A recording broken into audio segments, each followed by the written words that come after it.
Hi guys, welcome back to another interesting video on Wild Rift. So today we're back with yet another Caitlyn commentary guide. Now the previous one was sort of semi-rushed because I had to sort of get out some Caitlyn content because she was the new champion. Of course she's an ADC, so kind of had to do that.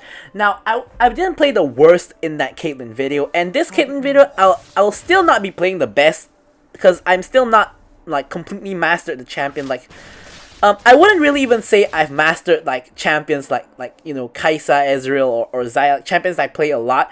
I would say that I'm kind of there for them, but I'm not like completely there because I still kind of make mistakes here and there on those champions when I could have not. But anyways, here we're back with another Caitlyn gameplay. Definitely much better skill level than what I was in the previous game. So first up, you can already see I'm just staying in the bushes, trying to auto-attack the minions from the bushes, which will allow me to stack up my passive really quickly. And I'm playing really aggressive despite being up against a Rakan, because what I've realized is that this Rakan kind of doesn't really want to go for the W's. Maybe because he thinks his Ezreal isn't the most aggressive bot laner or whatnot, but the Ezreal isn't exactly throwing the most poke. I say that and I get poked by him, but he really isn't throwing the most poke, and Rakan isn't really even trying to actively engage. Of course, the threat of the Rakan engage will always be there. Doesn't give me the license to play unnecessarily aggressive, but I can play decently aggressive. So I put a trap at the very edge of the bush, like that, so that when anybody walks into the bush, they will get trapped like the Ezreal over there. Because of course they don't actually have vision in this bush, so they won't actually see the trap in the bush. So anyways, I've been playing pretty aggressively. Nami has been of course trying to heal me up.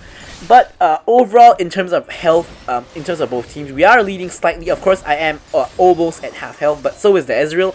And Rakan is at about 3/4 of health, while Nami is at full health. So technically, we are winning in terms of trading. And yeah, like so, whenever you have the headshot, always just try to hit it on them.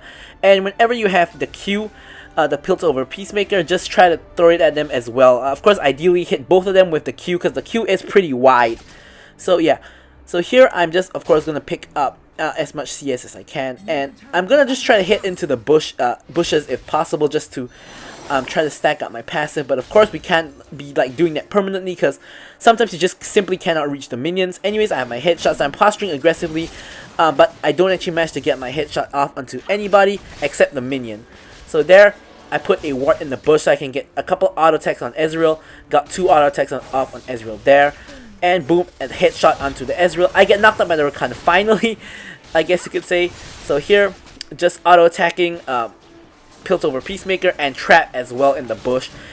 Another good use of your traps, other than just zone and area control in general, is generally when you're getting chased, it's good to just put like traps behind you, or if you know your enemy is going to walk towards you, it's just good to put a trap there, either just to move aside, or just, generally just make it troublesome for them. Either CC them or have them walk across. So here Lee Sin actually tries to attempt a gank, but Yasuo actually went for a gank of his own. The Yasuo's gank kind of didn't actually work out in the slightest, but he did manage to get to the bot lane before the Ahri, which basically meant that because the enemy bot lane had backed off, it's essentially a 3v2 of me, Nami, and Yasuo versus the Ahri and the Lee Sin. And I actually was trying to deter the gang. So if you guys notice, I actually ulted the Ahri in the bush there to try to scare her off. Of course, it didn't really work, but I was just trying to scare her off, get off that bit of damage as well. So Caitlyn, you should only really ever ult if they're out of basic attack range. So you can do that in 2 ways. Firstly, it's like when they're low HP. The best case scenario is that when they're low HP, you ult them and you get the kill. But 2 other ways is if you're too far from the fight, it's good to just ult anybody in the fight just to get off some damage while you're too far away. Another way is like what I just did, which is sort of the same thing, where Ahri was coming in for the gank, and I'm just starting to get off some damage on her with my ult. Of course, not the best use of the ult, because it does scale with missing health, so Ahri was at full health there. But, just getting any bit of damage could make the difference in the fight. So, yeah. Sometimes when you're in the fight, you don't actually have a chance to ult because they're like literally right next to you. So yeah, here I tried to ult Ezreal for the kill, but Rakan body blocked for him unfortunately, so it doesn't really work out. Here, if you look at my trap placement where I'm standing, this is one of the good trap placements you can get to sort of zone them off over there. Here I managed to get a fade away auto attack onto the Rakan to get the kill, and Ezreal arcane shifts onto my trap for Lucian to get the kill. So anyways, in this game, even though I do very well, and I would like to say I play pretty well, and we pretty much hard carry the team, but I will have a lot of deaths in this game. Now, I did have another game where I had 0 deaths and 11 kills, which was pretty stompy, so I didn't really want to use that gameplay, because it does show how strong Caitlyn can be, and it does show me playing Caitlyn, of course, super duper well, because I'm 11-0 and I think 3 or something, but that game is just a stomp. It's not very entertaining to watch, whereas this game is very entertaining to watch because it was a very, very close game. Hopefully that's not a spoiler, might have been, but this game is pretty close. So we do actually have a feeding Yasuo on our team as well. He's 0-2-1 already at the moment, but he's gonna be feeding even more. I'm not too sure is it just because he's bad at Yasuo, or is it because he got angry at the draft pick, because he was in like a verbal spat with the Lucian, because I was assigned ADC and the Lucian was assigned jungle. So he picked Lucian and tried to steal my role. Eventually, he said he would jungle, but he locked in Lucian anyway, and he said Lucian jungle is fine, which as we all know, Lucian isn't really a viable jungle. So Yasuo sort of got pissed off by that, even more so than me. I was of course a little bit tilted by that, but Yasuo got super duper pissed off, and as a result, the Yasuo just said that I'll be playing as a bot this game, which sort of implies that he just wanted to feed. Which was exactly what he was doing. He was feeding, but I honestly still can't tell whether he was doing it on purpose, like he said, or was it just simply because he just played bad. So nobody can really tell. But anyways, enough about that. We're gonna actually just focus on the actual game itself, not our actual teammates. Whereas on the enemy team, in general, the enemy team are all doing pretty well. I would say that the Lee Sin is noticeably not the most skilled Lee Sin player. You can see from his ganks that he's not the smoothest on Lee Sin. Of course, Lee Sin is a very hard character to play that, of course, I can play, but I've seen a lot of good Lee Sins in rank, so you can noticeably see that this guy is not really the best Lee Sin. Sort of like here when he does the dragon. So here I spot out the dragon attempt, and I actually managed to kill the Lee Sin over the wall, and that kind of jeopardizes the enemy's dragon attempt because they don't actually have their jungler anymore, so they can't actually really do the dragon. So the Lee Sin sort of not too skilled, definitely not the most experienced player on the block, but he still does relatively okay, at least compared to our Yasuo. So here I'm going to try to ult again. Rakan W's in front of the Ezreal to body block again. The Rakan is doing a very good job of playing around the Caitlyn ult. So good on the Rakan. Of course, getting the ult on the Rakan for the damage is also... it's not optimal, but it's better than hitting nothing. Of course, you can't actually miss Caitlyn ult, so I don't know what I'm talking about there. But yeah, of course, you know, we take what we can get. So Rakan... W's the minions for the wave clear, so that is the green light that I can go a little bit more aggressive, which is why I use my E.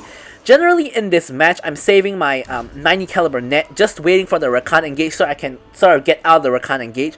Unfortunately, as you guys have seen multiple times in the video, it hasn't really been the most successful, mostly because Rakan's like circle on his grand entrance is kind of big, and the distance that I shoot back from my net is not really enough. So if he goes directly on top of me and I net, I will still get knocked out. But if he doesn't go directly on top of me and I net, I can actually escape, and you will probably see that a little bit later on in the game where I get a way better actually at avoiding his W. So here he just flash charms, no escape there.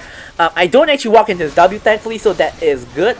But it's like a 3v2. They do dive the tower, and Nami actually hits the bubble, but we don't actually manage to trade off any kills, unfortunately. But that was really close to being like a disaster for them, considering they committed 3 people to the dive. Nearly turned out to have for us to take like 1 or 2 kills.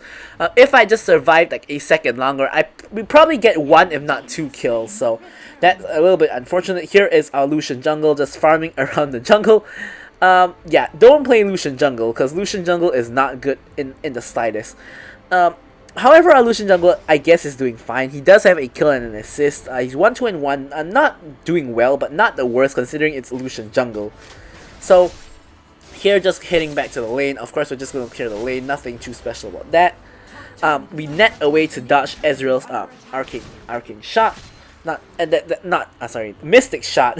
Kind of combine the arcane shift with the mystic shot right there. But, yeah, so Infernal Dragon is still up. The Lee Sin is back on the dragon, which we clearly can see because it's warded. Enemy bot lane is actually doing pretty well to not make it obvious that, you know, that Lee Sin's doing the dragon. There I actually managed to finally net out of the Rakan because he didn't actually aim it exactly on me. So here I'm just trying to get off as much damage as possible. Of course I know that the dragon is going on, but we're kind of stuck in the bot lane fight. Now everybody's rotating to the dragon, including the Lucian, the Ahri, and both bot lanes. So here Ezreal you know, tries to disturb me as I managed to ult the Lee Sin for the kill, which allows my jungler, the Lucian, to smite for the easy steal there. So another boo-boo by the Lee Sin. Here we get into one-on-one versus the Ezreal, and we manage to lock down that auto tag before he shifts out of our range to secure the kill onto the Ezreal. Now the Skull Crab is up, so of course the most logical move here is to pick up the Skull Crab, not only for the goal but also for the vision. Skull Crab vision is pretty important because it is irremovable vision, so gives you of course the vision of the enemies coming to gank you. And with that, the Rakan actually decide to back, so we can get actually a free bot tower here. So we get the bot tower, which also frees up of course to rotate around the map if we want to. And now actually a small point I kind of want to point out is that from my previous Caitlyn video, I mentioned I prefer static shift first, as in I go IE into static shift into rapid fire cannon, but after testing a little bit more, I kind of prefer rapid fire cannon now. Now the damage is lower overall, but I do like the range increase you get on your one auto attack, because you can pretty much get a free you know, untradeable auto attack, because with your max with having the highest range in the game combined with the passive of the rapid fire cannon, literally nothing can hit you, of course, except for those global ultimates. Here Lee Sin goes in 1v3. Ezreal not really in support, and he dies for it. Ezreal lives, not really with 1 HP, but he lives. Ult didn't do as much damage as I thought. I didn't really think it would kill him, but I thought he would be at like 1 HP. Turns out he was like higher than 1 HP, of course, by a significant margin. But anyways, here, for some reason, Lee Sin ignores the Ezreal despite two of us coming up to destroy him, and actually allows the Ezreal to back in plain sight. A heinous crime by the Lucian, who clearly should have just stopped the Ezreal from backing. Lucian pays for his crimes, gets charmed by the Ahri, and dies to the tower. So here putting, of course, a number of traps, trying to net out of the Rakan again, but doesn't really work. I flash out. Nice triple bubble by Nami. Unfortunately, Ezreal shifts forward. I try to stasis, but the entire team ends up on top of me, and I die. So, really unfortunate there. Yasuo has had enough of the Lucian jungle, so decides to take the red buff for himself, despite being like, what's his score now? 0, 6, and 3. So, yeah, Yasuo clearly just trolling here. Wind Wall's actually pretty effective. Wind Wall's the Ezreal ult as well, but just dies afterwards. Can't really fight 1v4 even under tower. But yep, actually a decent Wind Wall by the Yasuo. Or technically it wasn't even a decent Wind Wall. It's just that the Yasuo, just that the Ezreal launched his ult into the Wind Wall, which was already up for a good 1 to 2 seconds. So not so much credit to the Yasuo, but more of what is the Ezreal even doing. So here I tried to ult the Ezreal for the kill again, but yet again somebody blocks for him. That's gotta be like the 5th time in the game that has happened. Really unfortunate that the whole enemy team is playing well around the Caitlyn ultimate, but you know, it's good to actually play against this kind of team, because in like ranked games, clearly everybody's gonna know what Caitlyn ultimate does, and they will block for their teammates. So yeah, here I'm just going to get the minions and also popping the honey fruit, not so much for the health or mana, but just for the gold, because we aren't really gonna be around the bot lane area anymore, so we're just gonna pick up what we can get and rotate back around the map. So really exciting and even match thus far. My team is behind by like 4k gold, so there is that. So makes the match even more exciting if anything. But yeah, so here we have the 1 HP Lee Sin. One auto attack is not enough to kill him, very unfortunate, and walks past the Nami, who somehow doesn't even realize that he's there. And here I have Fiora on me, and there's really nothing much I can do against her. Nami prolongs my life for another extra second, where we actually almost managed to trade a kill, but instead both of us die, which is definitely not optimal. Enemy team's gold lead balloons up to 5k, but in terms of objectives, we do have that dragon. I'm not even sure if people picked up the Rift Herald, kind of just focused on my bot lane commentary for now.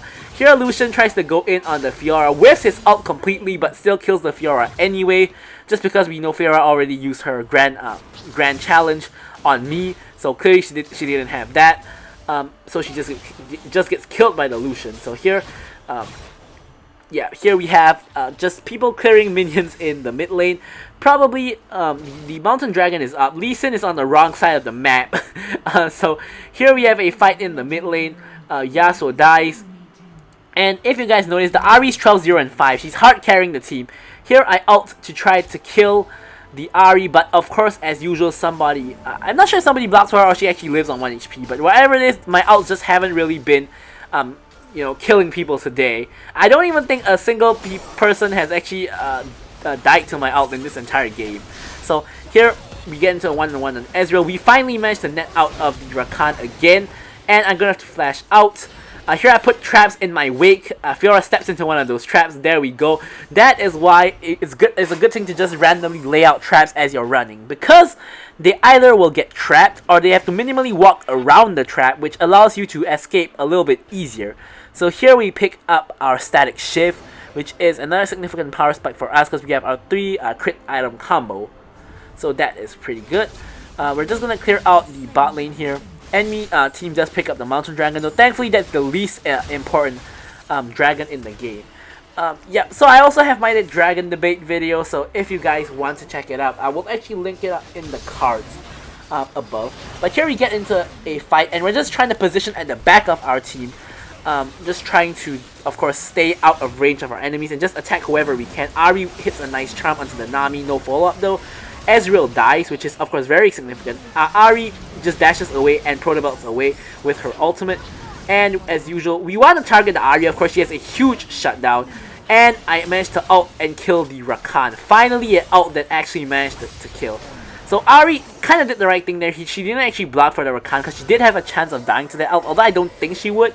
But she could have had a chance to. So I guess it's not the worst that she didn't block for the Rakan, because if she someone died to my ult and gave me the shutdown, that would be even worse. So kind of okay with that, like as a overall game decision. But this allows us a chance to actually pick up the Baron, because Ahri just recalled, and 3 of us are still healthy enough on the map to of course go straight for the Baron. Jace is back in the picture. The enemy team actually spots the Baron with the plant, and we actually managed to get it just before the Ahri comes in. Unfortunately, Ahri hits the charm. That's a free kill onto the Jace, and Nami might die as well. Don't think she dies. Flash over the wall from Fiora to kill the Lucian. Ult onto me. I stasis to try to survive longer, but unfortunately Nami's not really helping me. She's 1 HP and running for her own life. So pretty much our whole team dies, and the only Baron buff we have is on the Nami.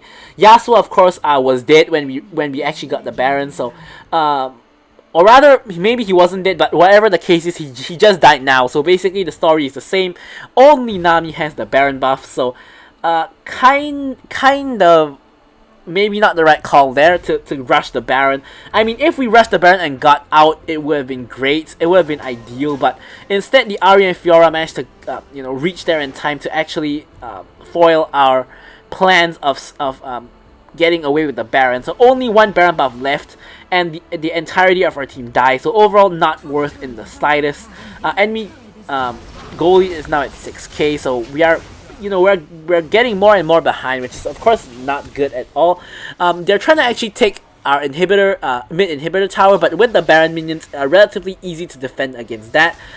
Still have the Baron buff for a good amount of time on Nami, so there is that. Here, Fiora TPs. I of course put a trap right onto where she's TPing. She gets trapped instantly, and that's why TPs, Zanya's, and Guardian Angels are bad against Caitlyn. Here I'm just keeping my distance, putting my traps down non-stop, if you guys can notice, and just DPSing from the backline. I'm so far untouched. Try to ult and don't think I got anything there. Here, 1 HP. I flash for the Ahri, and I also get a second kill onto the Fiora, but trading my life for the Ahri, even if it was only the Ahri, was so worth. If you guys notice, Ahri 17, she was 17, 0, and 7, so I got the shutdown for that, and the shutdown was over 2k gold. It was like, I think 2,100 and something gold. Not sure if you guys saw that, but that was a huge amount of gold. That's almost 1 full item. Like, you could almost buy an entire static shift with that gold. That shutdown is insane because the Ahri is so fat and she just simply hasn't died after 17 kills. So I get the shutdown. I flash in for the shutdown. It's worth my life and my flash for sure. So at this point, I completed my moral reminder and building towards my last item, which will be my GA. So It could be argued that I could go for Bloodthirster in this one because there isn't really an assassin. Lee Sin hasn't really been doing any insects, and Rakan engages have been good, but really I'm really just scared of getting caught by Ahri, which shouldn't happen but could happen, so I really don't want to be caught by the Ahri and just instantly die. So I just decide to go for the GA just to play safe. Elder Dragon is of course up. We're just going to clear the vision around the area so the enemy team won't actually know if we're doing it or not.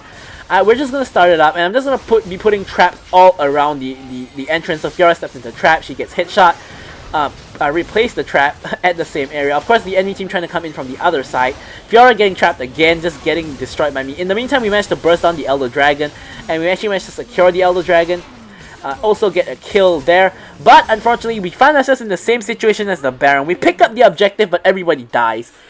In this case, picking up the Elder Dragon for like everybody except the Jace dying is worth, so long as we don't actually lose the game, because our death timers are like over 40 seconds. So the enemy team has a very decent chance of actually just ending the game here. So if the enemy team doesn't end the game, this is actually worth. If not, of course it isn't. Here the Jace is trying to, of course, have to do his best to actually defend this. So he isn't actually really doing anything here. Honestly, as I was playing the game, I thought I was going to lose here. He thankfully does the enhanced shock blast onto the entire minion wave. So here I was just thinking he needs to clear the minions. He instead tries to attack the actual enemies. We got a bit lucky here because Jace manages to clear the minions and the next wave actually spawns. So Jace's wave clear is pretty alright. It's not the best, but it's not like it's not like he has no wave clear either. He stalls for enough time for our entire team to revive, and Lee Sin is caught with his pants down in the Nexus Tower's range. So there goes the Lee Sin. We don't even bother. We don't even bother to go for the Lee Sin. We just straight up go for the Ahri and just go for everybody else. Jace can handle the Lee Sin. So it's all good. Here we're pinging for Baron again because obviously they have no jungler. Their most fed member, the Ahri, is dead, and the Ezreal is living on 1 HP, so he's obviously gonna have to back. So here we're just gonna get what should be a free Baron. So here everybody, the whole team is in on the party. We of course going for the Baron. Fiora and Rakan obviously know what's up, but there is really nothing they can do about it. So as expected, it's a free Baron. Ezreal out in desperation. Here I got a lot of traps just set up to prevent Fiora and Rakan from just trying to interfere with our Baron. So that's another thing you can do with the traps as you're trying to do an objective. Of course, the Baron Pit is a lot harder to cover than the Dragon Pit, which clearly there are only 2 entrances that they can walk in. Baron kind of also has 2 entrances, but you can't actually put down your traps at the appropriate spots from where you are doing the Baron. At least when you're playing like I am on blue side and going for Baron. If of course you're on red side, the Dragon and the Baron Pit will be inversed, so you could do that. Anyways, with the Baron, we managed to just push down all the way into their base with the inhibitor picked up as well. I'm just trying to get off damage on them while staying out of the Nexus Tower range. Of course, we're also trying to just hit the Nexus to end the game, and I believe we do manage to do that. There we go, there is the game. So anyways guys, as usual, I'm gonna be leaving you guys with the stats. As you guys can see, actually not yet, but you guys will see in a couple of seconds, we just hard carried the team. You double anyone's damage and our team doesn't even reach our damage. So anyways, thanks for watching the video guys, and goodbye.